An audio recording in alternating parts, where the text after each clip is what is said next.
예레미야 17장 7절에서 8절 말씀인데요. 2절 말씀이기 때문에 함께 합독하도록 하겠습니다. 시작. 그러나 오늘 여호와를 의지하며 여호와를 의뢰하는 그 사람은 복을 받을 것이다. 그는 물가에 심어진 나무다. 그 뿌리를 강변에 뻗치고 더위가 올지라도 두려워하지 아니하며 그 입이 청청하며 가물은 후에도 걱정이 없고 별식이 그치지 아니한 박제리라. 아멘. 제가 잠깐 기도합니다. 하나님, 부족한 제가 주님의 말씀을 들고 섰습니다.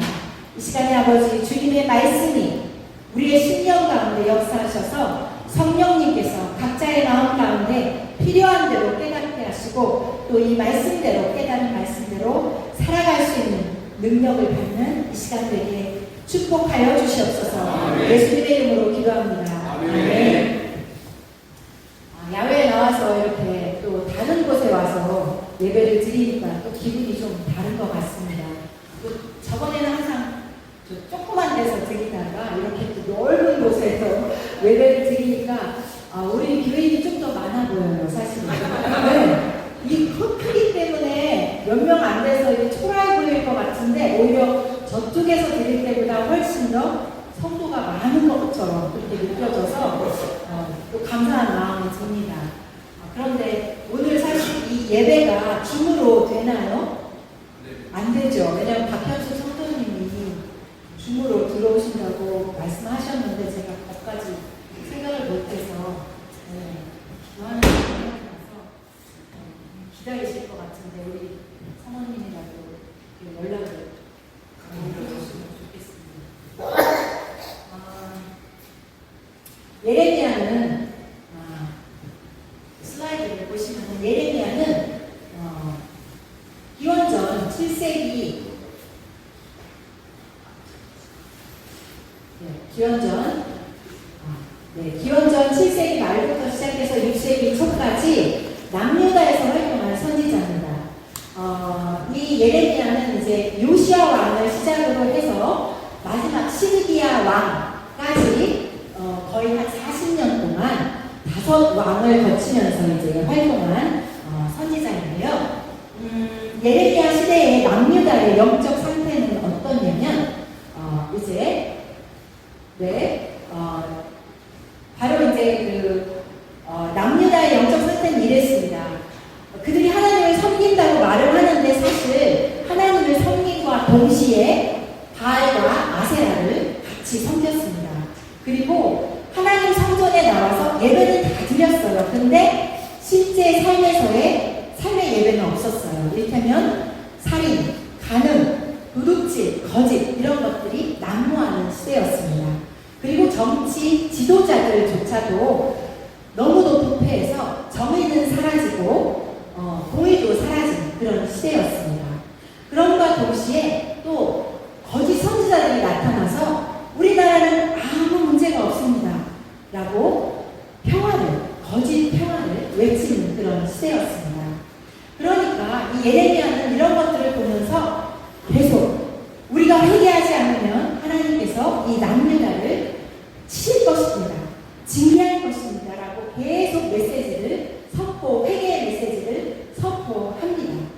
그런데 그 당시에 국제적 상황은 어땠냐? 국제적 상황은 또 이랬습니다. 격변기를 이제 지나고 있었는데 그 당시에 이제 아수르가 굉장히 힘있는 제국이었어요. 이 북이스라엘이 아수르한테 망하죠. 오랫동안 이 아수르가 팔레스타인에서 압도적으로 이제 주도권을 이렇게 쥐고 있다가 망하면서 이제 새로 그 자리를 누가 차지하느냐? 바벨론이 급부상하는 이제 강대국으로 떠오릅니다. 그러면서 바벨론이 이제 그 자리를 차지하게 되고 이집트는 가만히 있었느냐? 이집트도 이때는 이때다. 왜냐면 아수르가 망한 때를 이제 틈을 타서 자기도 한번 다시 주도권을 잡아보겠다라고 이제 야심을 갖게 됩니다. 그러면서 바벨론과 이집트 사이에 패권 다툼이 일어납니다. 그러다 보니까 이 남유다가 그 사이에 끼어 있는 거예요. 바벨론과 이집트 사이에서. 우리나라하고 좀 비슷하죠, 그죠? 그런데 이 남유다가 이제 그 사이에 끼어 있으면서 눈치를 보는 거죠. 어디에 붙어야 되나. 그러면서 이 외교적 줄타기를 이제 하게 됩니다. 남유다가. 그런데 결국 남유다가 어디를 택하냐?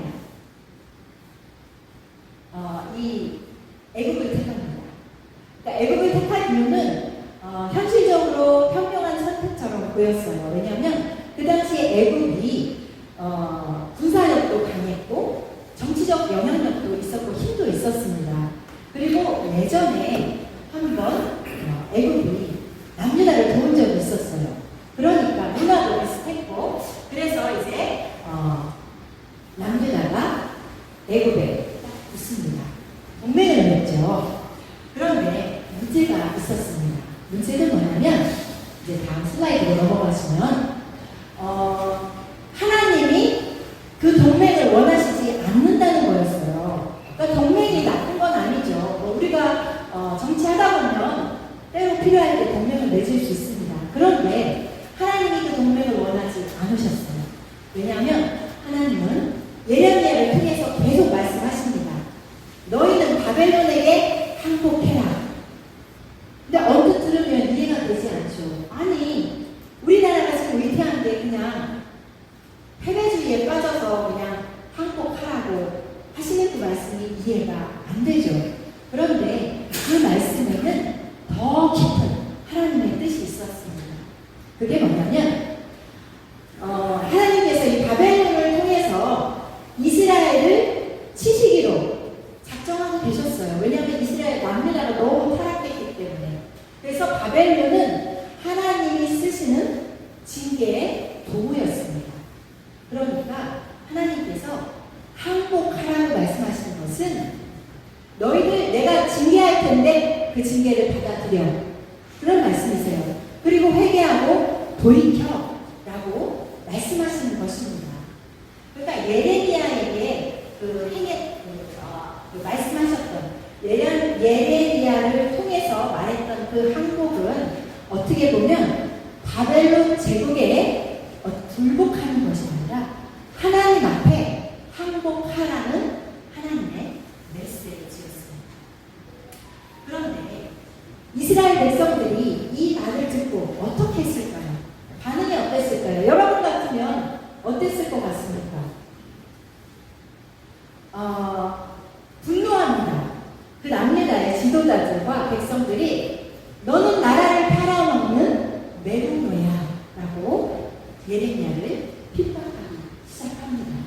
그러면서 이제 그를 감옥에 가두기도 하고 심지어 생명의 위협까지도 이제 당하게 됩니다.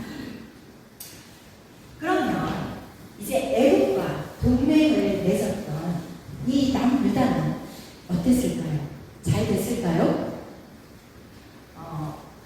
이 바벨론과 이 애굽 사이에 있었는데 애굽이랑 손을 잡았잖아요. 그러니까 바벨론이 봤을 때는 괘씸한 거죠. 그래서 이제 바벨론이 애굽을 아주 애굽이 아니고 예루살렘을 초토화시켜 버립니다. 그러면서 예루살렘 도시는 황폐하게, 성전은 불타고, 왕은 포로가 되고, 백성은 뿔뿔이 흩어지게 됩니다. 이런 전체적인 이제 맥락을 가지고 오늘 본문으로 이제 돌아갑니다. 오늘 본문에 보시면 이 본문은 남유다가 아직 망하기 전이에요. 망하기 전에 하나님께서 예레미야를 통해서 지금 말씀하고 계신 것입니다. 이 말씀은 뭐냐면 이제 이 당시에 이 17장의 배경은 그렇습니다. 바벨론이 계속 압박을 해요. 이 남유다를. 그러면 이 남유다는 어떻게든지 애굽이랑 동맹을 맺어보려고 온갖 애를 쓰면서 이제 인간적인 외교 전략에 매달립니다. 그런데 하나님은 그걸 기뻐하지 않으셨어요. 왜냐하면 나를 의지해야 되는데 하나님은 잊어버리고 계속 어떻게 하면 애굽이라는 손을 잡아서 이 위기를 모면해볼까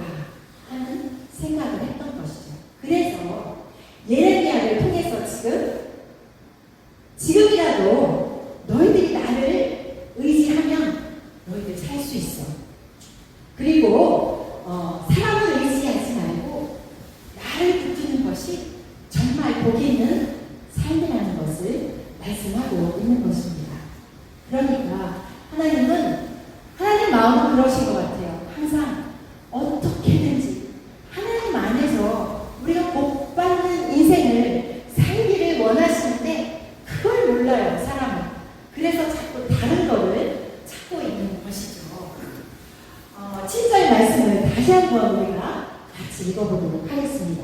시작. 그러나 무릇 여호와를 의지하며 여호와를 의뢰하는 사람은 복을 받을 것이다. 네, 복을 받을 것이다. 그런데 그러면 하나님께서 어떤 복을 주시기 원하시는 걸까요? 자, 8절에 보니까 같이 한번 읽어보도록 하겠습니다. 시작. 그는 물가에 심어진 나무가 그 뿌리를 강변에 뻗치고 더위가 올지라도 두려워하지 아니하며 그 뿌리를 충성하고 가뭄은 해에도 걱정이 없고 결실이 그치지 아니함 같으리라. 아멘. 여기서 우리가 주목해야 할 것이 있습니다. 본문에 보시면 여기 보면 더위가 올지라도 라는 말이 있죠. 그 다음에 가뭄은 해에도 라는 말이 있습니다. 이 말은 뭐냐면 하나님을 의지하는 자라도 자라고 해서 시련이 비껴가지 않는다는 것입니다. 더위도 오고 가뭄도 온다는 것입니다. 그러니까 무슨 말이냐면 하나님을 우리가 의지해도 질병에 걸릴 수 있습니다. 우리가 열심히 기도했는데도 자녀가 잘 안 풀릴 수 있습니다. 그리고 하나님 말씀대로 살려고 노력했는데도 사업이 망하기도 하고 관계가 깨지기도 하고 어려움에 처하기도 한다는 것입니다. 그러면 이런 일이 있을 때 우리 마음에는 어떤 생각이 드나요? 두려운 생각, 걱정스러운 생각, 불안한 마음이 찾아오죠. 그러나 인간에게 이런 불안이나 두려움 이런 것들은 어떻게 보면 자연스러운 감정입니다. 성경의 위대한 인물들도 보면은 이러한 감정을 겪었습니다. 시편 42편 5절에 보니까 다윗이 이렇게 고백해요. 내 영혼아 어찌하여 낙심하며 불안해하는도라고 탄식하고 있습니다. 그러니까 불안이나 이러한 두려운 감정은 그 감정 자체는 죄가 아닙니다. 인간이면 누구나 다 그런 마음이 들 수 있죠. 중요한 것은 그 감정에 눌려서 앉아 있지 않는다는 것입니다. 믿음이 없는 사람들은 어때요? 이런 감정들이 밀려올 때 이것을 피하기 위해서, 잊기 위해서 술이나 도박, 아니면 오락, 그리고 마약 그런 것에 빠지면서 회피해 보려고 합니다. 그런데 근본적인 해결은 안 되고 마음은 더 공허해지고 또 허무함 속에 더 깊은 수렁에 빠지게 되죠. 그런데 우리 믿는 사람들은 어떻습니까? 이런 상황이 오면 어떻게 하죠? 우리는 하나님께 가지고 나갑니다. 시편 56편 3절을 같이 읽어보도록 하겠습니다. 시작. 내가 두려워하는 나의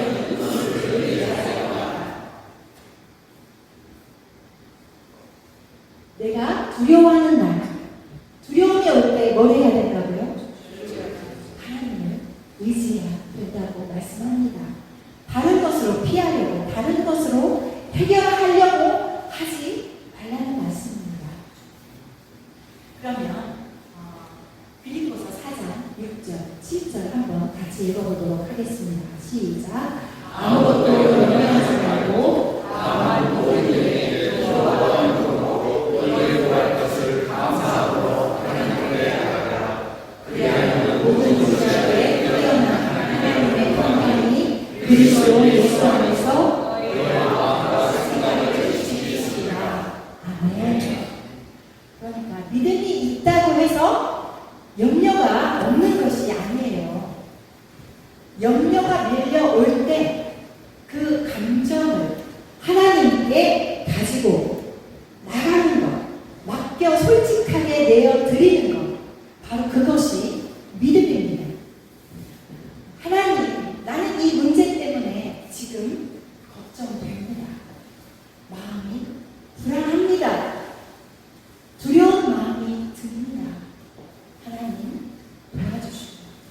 제 마음을 붙들어 주십시오. 이렇게 기도하는 것입니다. 그러면 어떤 일이 생기죠? 그 문제를 하나님이 해결해 주실 수도 있지만 해결해 주시지 않는다고 해도 갑자기 그렇게 커 보이던 문제가 아주 작아 보입니다. 별것도 아닌 것처럼 보이고 그러면서 이제 그 문제를 뛰어넘어갈 수 있는 힘을 주십니다. 그리고 마음의 평강도 주십니다. 이것이 하나님을 의지하는 자들의 복입니다. 저와 여러분 모두에게 이런 복이 임하기를 축복합니다. 두 번째 복은 죄송합니다. 제가 첫 번째 복을 이제 넘어갔는데 두 번째 복. 첫 번째 복은 두려움과 걱정을 이기는 삶이었고 두 번째 복은 잎이 청청하고 열매가 맺는 삶입니다. 8절에 보니까 그 잎이 청청하며 결실이 그치지 아니한 같으리라.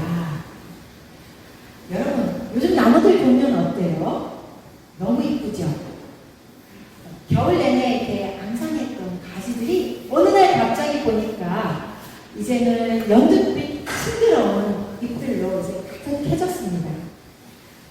그걸 보고 있으면 그냥 마음이 좀 살아나는 것 같지 않습니까? 뭔가 그냥 말로 표현할 수 없는 생명력 같은 것이 느껴지지 않습니까? 저는 청청하다라는 이 말이, 이 모습이 바로 그런 모습이 아닐까 싶습니다. 그러니까 청청하다는 것은 어려움과 고난 속에서도 생명력을 가지고 버텨내는 삶, 바로 그것이 청청한 그런 삶이 아닐까 그런 마음이 들었습니다. 이런 삶에는 당연히 열매가 맺혀지겠죠. 성령의 열매, 사랑과 희락과 화평, 오래 참음, 자비, 양선, 충성, 온유, 절제, 이런 것들이 우리 삶에 자연스럽게 나타난다는 것입니다. 그러면 하나님께서 그 열매들을 통해서 영광을 받으신다고 말씀합니다. 요한복음 15장 8절 같이 한번 읽어보도록 하겠습니다. 시작. 또 바로 저거요. 네, 시작. 너희가 열매를 많이 맺으면 내 아버지께서 영광을 받으실 것이요. 네. 그러니까 이런 열매들이 우리 삶을 통해서 나타나면 자연스럽게 하나님의 성품이 드러나겠죠. 바로 그것을 통해서 하나님께서 영광을 받으신다고 말씀합니다. 그러면 이런 복된 삶의 전제는 도대체 무엇일까요? 바로 핵심은 뿌리가 어디를 향해 있느냐입니다. 여러분 혹시 뿌리가 하는 일이 뭐죠? 네, 영양분을 빨아들이고 또 물을 흡수하고 그리고 또 지탱해주는 역할을 하죠. 바람이 불 때 든든하게 서 있을 수 있도록 지탱해주는 역할을 합니다. 자, 그러면 질문 들어갑니다. 남유다는 어디에 뿌리를 내렸었죠? 애굽. 애굽에 뿌리를 내렸습니다. 그럼 이스라엘 백성들은 어디에 뿌리를 내렸었죠? 바알과 아세라, 우상, 하나님보다. 그런데 그 뿌리를 내린 곳에는 생명이 없었어요. 겉으로는 좋아 보였지만 머지않아 말라버립니다. 결국 다 무너져 버리죠. 그렇다면 여러분은 혹시 묻고 싶습니다. 여러분의 뿌리는 지금 어디를 향해 가고 있으십니까? 하나님. 네, 아멘입니다. 혹시 반은 하나님께로 이렇게 뿌리가 가고 있고, 반은 돈, 아니면 세상의 어떤, 그런 세상의 가치, 아니면 인정, 아니면 뭐 세상적인 안정, 이렇게 양쪽에 뿌리가 혹시 달라져 있는 것은 아닌가요?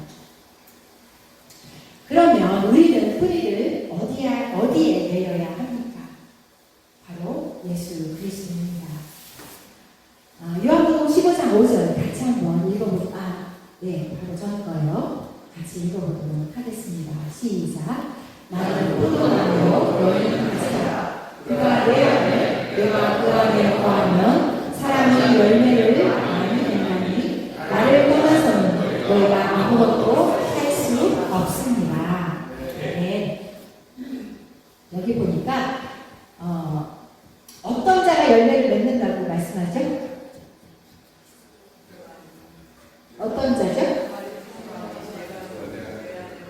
내 안에 거하는 자, 그죠? 예수님 안에 거하는 자. 그러니까 쉽게 말하면 예수님 안에 뿌리를 내린 자라는 말씀입니다. 자, 그러면 어떤 것이 예수님 안에 뿌리를 내렸다라는 말 굉장히 추상적이죠. 어떤 것이 예수님 안에 뿌리를 내린 것입니까? 자, 다음 구절 한번 보도록 하겠습니다.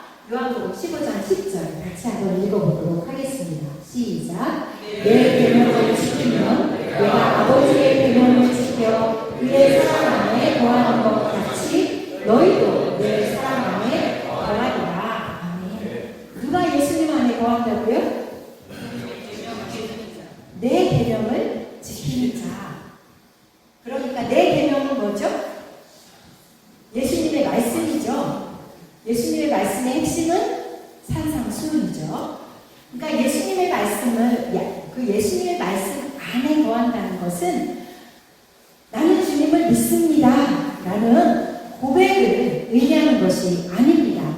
그분의 말씀 안에 깊이 들어가는 삶이 바로 우리가 예수님 안에 들어가는 삶입니다. 그러니까 우리가 그 말씀대로 행함과 동시에 우리가 어떤 상황 속에서든지 예수님이라면 이 상황에서 어떻게 하셨을까를 생각하는 것입니다. 그리고 이것은 하나님이 예수님이 원하시는 것일까? 아니면 내 욕심일까? 라는 질문을 던지라는 것입니다. 항상. 바로 이 사람이 예수님 안에 뿌리를 내린 사람이라는 말씀입니다. 그리고 예수님 안에 이제 뿌리를 내렸으면 어떻게 하면 더 건강한 마음으로 살 수 있을까요? 바로 말씀, 하나님 말씀으로 날마다 영을 살리고 기도로 날마다 호흡하고 성령의 인도하심을 따라 살아가면 바로 이 나무는 아주 척척하고 열매가 풍성하게 맺어지는 그러한 나무가 되어서 이제 나 자신뿐만이 아니라 다른 사람까지도 살리는 그런 나무가 된다는 것입니다. 이제 말씀을 정리합니다. 저는 하나님을 의지하고 사는 것이 어떤 삶인지 이제 예화를 나누고 나서 말씀을 마치려고 합니다.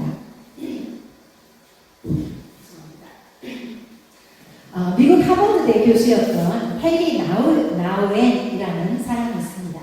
이 사람은 영성가이기도 하고 신학자이기도 하고 심리학자이기도 했습니다. 이 사람이 한때 이제 서커스를 우연히 갔다가 이 서커스에 매료되어서 한동안 이 서커스를 쫓아가는 적이 있었는데 이 사람이 이제 그 서커스 중에서도 이 공중 그네 고개 여기에 아주 매료돼서 여기에서 지금 날아가는 사람 이 사람을 인터뷰를 하게 됩니다. 인터뷰를 하게 되면서 그 사람이 하는 말에서 굉장히 신앙적인 통찰을 얻어요. 그러면서 통해서 그가 보게사에게 묻습니다. 공중에서 이렇게 이쪽 그네에서 이쪽 그네로 날아갈 때 가장 중요한 것이 무엇입니까? 라고 물었습니다. 그러니까 이 보게사가 하는 말이 중요한 것은 가장 중요한 것이 내 몸에 힘을 빼는 것입니다. 이 파트너가 나를 붙잡을 수 있도록 나를 완전히 그에게 맡기는 것입니다. 그리고 그가 정확한 타이밍에 나를 잡아줄 것이라고 믿어야 이 사람이 나를 잡을 수 있습니다. 내가 만약에 이 사람을 완전히 믿지 못해서 내가 힘을 주게 되면 이 사람도 떨어지고 나도 떨어집니다. 라고 말했습니다. 이 말을 듣고 헨리 라우렌은 깨달았죠. 우리 신앙도 우리 신앙이랑 너무 똑같은 거예요. 이게. 그러니까 우리도 우리 스스로 우리의 삶을 통제하려고 애쓰면서 겉으로는 괜찮은 척, 강한 척 하면서 그냥 버팁니다. 그리고 마음속으로는 그러면서도 불안하고 또 모든 것을 감당하려고 하니 마음은 지치고 두려운 생각이 들 때가 있다는 것입니다. 그런데 하나님은 말씀하십니다. 너 혼자 버티지 마라. 내가 너를 정확한 타이밍에 붙잡아 줄 거야.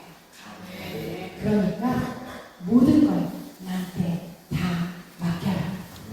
말씀하십니다.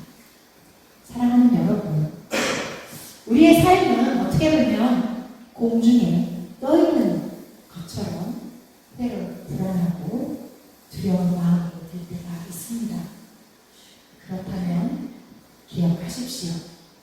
우리가 한쪽 그네에서 뛰어내릴 때 하나님은 정확한 타이밍에 우리를 잡아주신다는 것을요. 내 힘을 다 빼고 내가 쥐고 있었던 것들을 다 내려놓고 하나님이 나를 잡아주시도록 나를 내어드리십시오. 그것이 바로 물가에 심긴 나무처럼 입이 청청하고 결실이 그치지 않는 나무가 되는 비결입니다. 마지막으로 저는 슬라이드 이 말씀 세 가지를 드리면서 말씀을 마칩니다. 주님이 여러분을 붙드십니다. 믿음으로 담대히 뛰십시오. 결코 우리 손을 하나님은 놓지 않으십니다.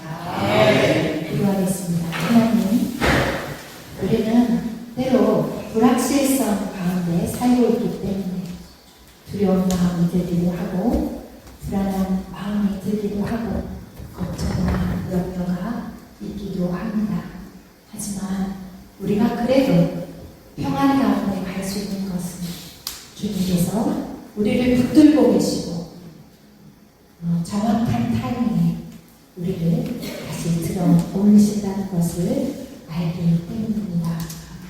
우리가 예수 그리스도의 그 말씀의 뿌리를 깊이 내려서 우리의 삶이 주님이 원하시는 그 풍성한 열매를 맺음으로 하나님 앞에 영광 돌리는 귀한 삶이 되도록 축복하옵소서. 예수님의 이름으로 기도합니다.